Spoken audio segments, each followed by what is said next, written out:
সন্ধ্যেবেলা পড়াশুনো শেষ করে বা থিয়েটারের পার্ট শেষ করে বাড়ি এসে ওই পেন লাগাতাম। তো আমরা তখন আমার মনে হচ্ছে 500 পেন লাগালে 50 টাকা দিত আর কি।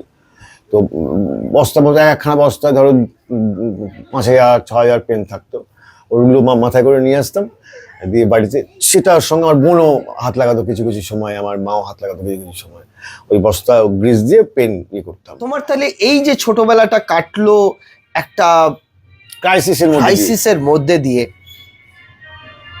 এর থেকে তুমি কি শিখলে? প্রথম কোন স্ক্রিপ্টটা সবার নজরে ফেলে তোমাকে? 5 পয়সার প্রতিমা, প্রভাস হবে। আর ফিল্মে তোমার স্ক্রিপ্ট, কোন স্ক্রিপ্টটা সবচেয়ে বেশি পপুলার হলো সবার কাছে? মঞ্জিল ব্যানার্জিকে অ্যাজ এ স্ক্রিপ্ট রাইটার চিনলো ফিল্মে। দেখো, আমি বলে নয়, কিন্তু পৃথিবীতে প্রত্যেকটা মানুষেরই কিছু না কিছু স্ট্রাগল আছে।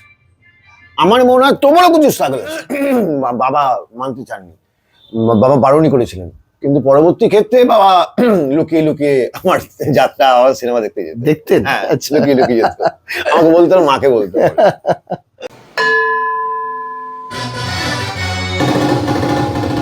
কি আপনারা কি ভয় পেয়ে গেলেন নাকি ব্যাকগ্রাউন্ডটা এইরকম দেখে? না না, এটা হচ্ছে এই জায়গাটার একটা সত্যি একটা অদ্ভুত কিছু আর্কিটেক্ট রয়েছে, যেগুলো আপনাদেরকে না দেখালে বেশ ইয়ে হচ্ছে না, শান্তি হচ্ছে না, যে আমরা কোন জায়গায় রয়েছি, এই মঞ্জিলদার জন্য আমরা কোন জায়গায় রয়েছি, এবং এই পুরো বিষয়টাকে 24 ঘন্টা ধরে খুব উপভোগ করছি। তাই এই ব্যাকড্রপটা দেখাতে আপনাদেরকে বাধ্য হলাম।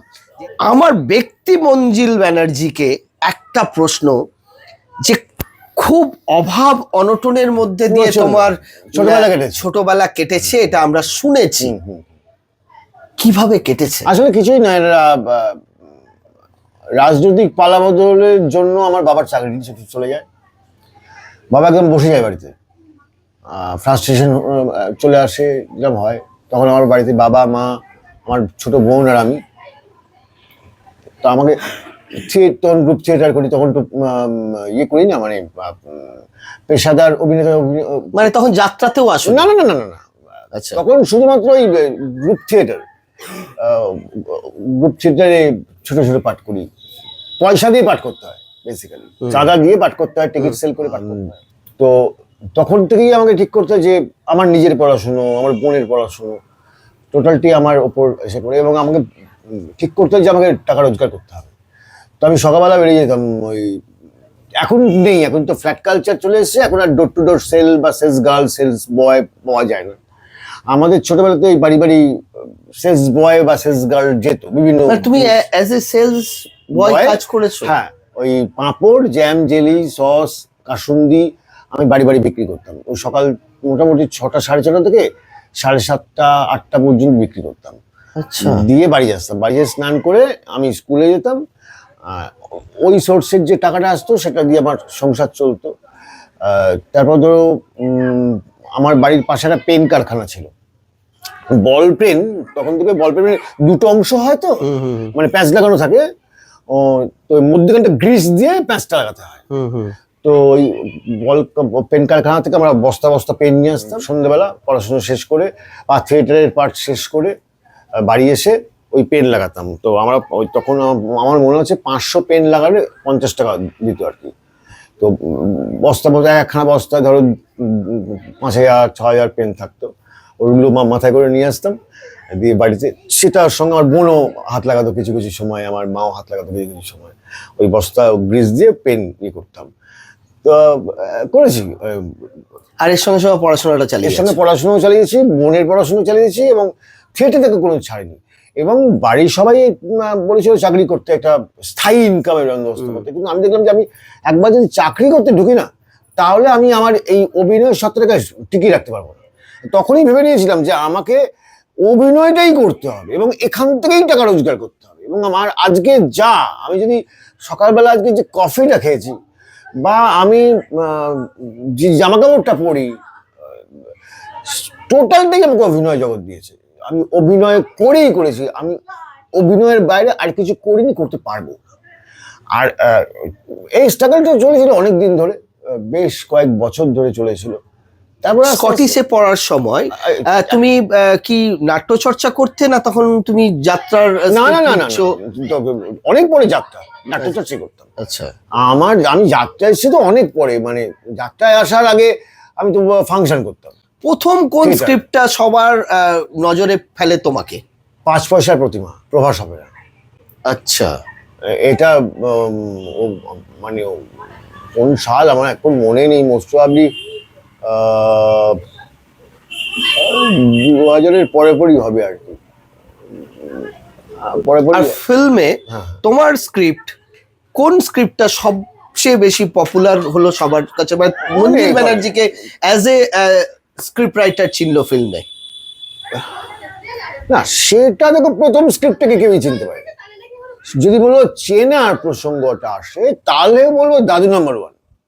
আচ্ছা, কারণ দাদু নাম্বার 1 থেকে আমি ফোকাসড হলাম যে একটা স্ক্রিপ্ট রাইটার এসেছে, তার আগে অনেক 3-4টে ছবি হিট করেছে এবং ফাইনালি রঞ্জিত মল্লিককে নিয়ে দাদু নাম্বার 1 একটা কমেডি বেস ছবি, কে ছেলেটি, এবং রঞ্জিত দা প্রেফার করছে, বোম্বাদা প্রেফার করছে কে ছেলেটি। তখন থেকে কিন্তু আমি ফোকাসড হলাম। তার আগেও আমি লিখছি, ছবিটা হিট হচ্ছে, ছবিটা হিট হবারই ছিল, সমন সাহার ছবি, অনুপ সেনগুপ্তের ছবি। তখন তার আমি ফোকাসড হচ্ছি না। কিন্তু যদি বলো ফিল্মে ফোকাসড, তাহলে ফিল্মে কিন্তু প্রথম ছবি থেকে ফোকাসড হয়নি, লিখেছি কিন্তু ফোকাসড হয়েছে আমি দাদু নাম্বার 1 থেকে। আর যাত্রা 5 পয়সার প্রতিমা। অঞ্জন চৌধুরীর সময় সেই সময়ের কাজ করার সুযোগ হয়েছে? হ্যাঁ, অঞ্জন চৌধুরীর সঙ্গে কাজ করিনি, কিন্তু অঞ্জন কাকুর সঙ্গে আমার আলাপ হয়েছে, আলাপ ছিল। আমি বাড়িতে অঞ্জন কাকুর বাড়িতেও গেছি। প্রভাত রায় সেই সময়কার যারা যারা আর কি। প্রভাতদার সঙ্গে আমার আলাপ ছিল। হরনাথ চক্রবর্তী কাজ করেছি একসঙ্গে। আচ্ছা, হরনাথ চক্রবর্তী, নবাব নন্দিনী। আচ্ছা, নবাব নন্দিনী কাজ এই যে করেছি। হিরণকে কি তাহলে?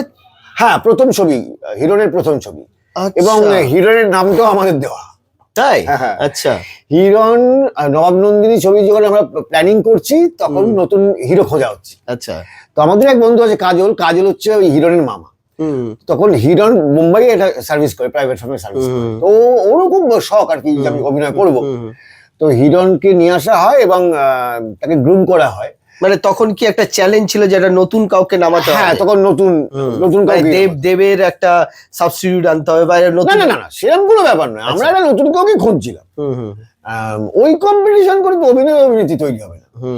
কিন্তু আমরা একজনকে খুঁজছিলাম এই ফেস্টার জন্য, সেটা হরদাও খুঁজছিল, আমরা প্রোডাকশন টিমও খুঁজছিলাম। তো তখন ওই হিরণকে নিয়ে আসা হয় এবং নাম দেওয়া হয় হিরণ। হিরণকে গ্রুম করা হয় এবং পরে নবাব নন্দিনীও ভালো পাঠ করেছে। হিরণের অরিজিনাল নাম তাহলে কি? সেটা বলা ঠিক হবে না, জানো তো, কারণ কি এটা ওর তো একটা ব্যক্তিগত ব্যাপার আছে, সেটা বলা ঠিক হবে না। অবশ্যই তাই। যাকে সেই নামটা আপনারা সার্চ করে দেখে নেবেন, হিরণের অরিজিনাল নাম কি। আর তোমার তাহলে এই যে ছোটবেলাটা কাটলো একটা ক্রাইসিসের মধ্যে দিয়ে, এর থেকে তুমি কি শিখলে? জীবন বোধ, জীবন দর্শন, এটা করতেই হবে। দেখো, আমি বলে নয়, কিন্তু পৃথিবীতে প্রত্যেকটা মানুষেরই কিছু না কিছু স্ট্রাগল আছে। আমার মনে হয় তোমারও কিছু স্ট্রাগল আছে। স্ট্রাগল না, উইদাউট স্ট্রাগল, ধরো অমিতাভ বচ্চনের ছেলে অভিষেক বচ্চন, তার হয়তো খাবার স্ট্রাগলটা নেই, কিন্তু তার যদি স্কিনে তার যদি একটু খুঁত কেউ পায়, তাহলে বলতে আরম্ভ করে, না অমিতাভ বচ্চনের ছেলে অমিতাভ বচ্চন হয়। আরে দূর, অমিতাভ বচ্চনের ছেলে অমিতাভ বচ্চন কি করে হবে, কি মুশকিল। তার খুঁত, ওটা তার কিন্তু স্ট্রাগল, তাকে এটা শুনতে হয়। আমার মনে হয় যত মানুষই আছেন, সেটা ফিল্মের হোক, ফিল্মের বাইরে হোক, যারা বড় হয়েছেন, যারা মাটি মানে নিচে মাটি পেয়েছেন, যারা দাঁড়িয়েছেন, তাদের প্রত্যেকেই স্ট্রাগল করতে হয়েছে, স্ট্রাগল করতে হবেও। এবং উইদাউট স্ট্রাগল হওয়া যায় নাকি কিছু, আমার মনে হয় না।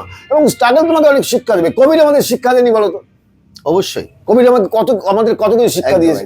আজকের দিনে দাঁড়িয়ে আমরা প্রকৃতি বাঁচাচ্ছি, কবির আগে বাঁচিনি কেন? রাইট।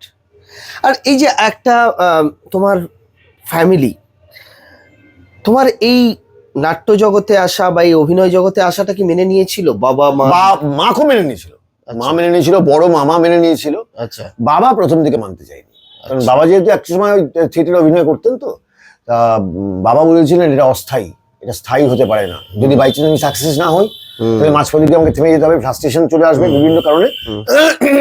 বাবা মানতে চাননি, বাবা বারণই করেছিলেন কিন্তু পরবর্তী ক্ষেত্রে বাবা লুকিয়ে লুকিয়ে আমার যাত্রা আমার সিনেমা দেখতে যেত। দেখতেন? হ্যাঁ, আচ্ছা। লুকিয়ে লুকিয়ে যেত।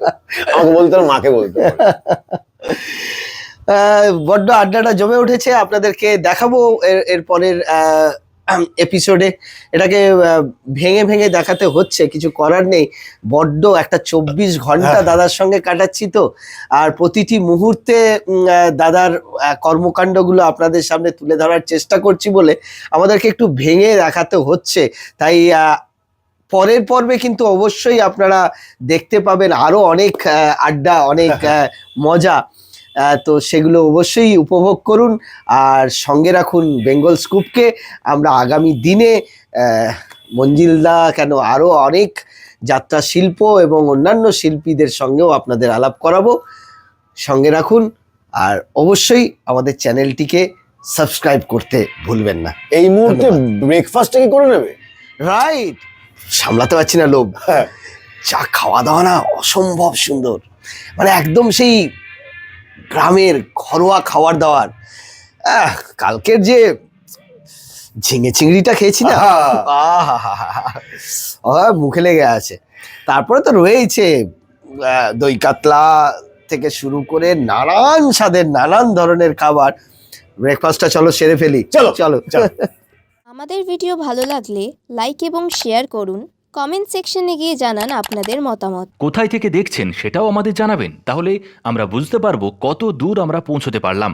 আরও ভিডিও পেতে আমাদের চ্যানেলটি সাবস্ক্রাইব করুন এবং প্রতি মুহূর্তে আপডেট পেতে প্রেস করুন পাশে থাকা বেল আইকন।